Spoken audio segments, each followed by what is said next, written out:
ॐ अस्य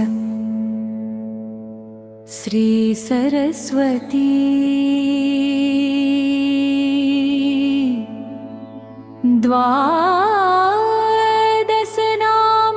द्वादशनामस्तोत्रस्य ज्ञानम्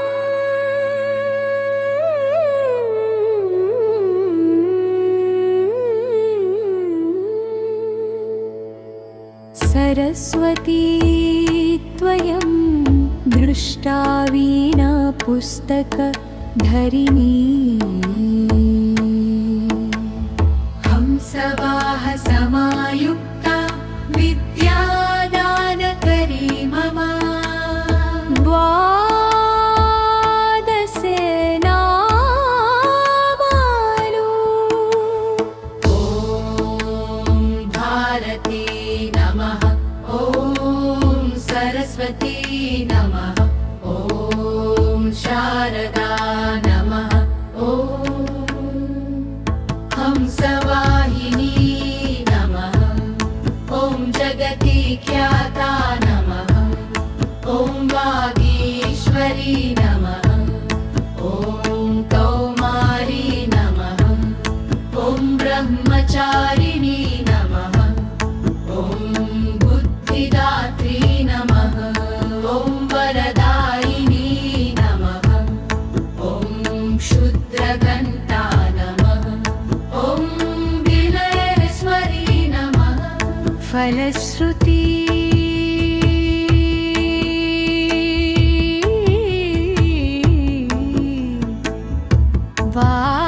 द्वादशैतानि नामानि त्रिसन्ध्यं यः पठे नरः सर्वसिद्धिकरी तस्य प्रसन्ना परमेश्वरी विद्यां च लभते नित्यं लक्ष्मीं च विन्दति विद्यां च लभते नित्यं कीर्तिं लक्ष्मीं च विन्दति वाग्देव्याः कृपा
सरस्वती नमः। ॐ शारदा नमः। ॐ सवाहिनी नमः। ॐ जगति ख्याता नमः। ॐ वागीश्वरी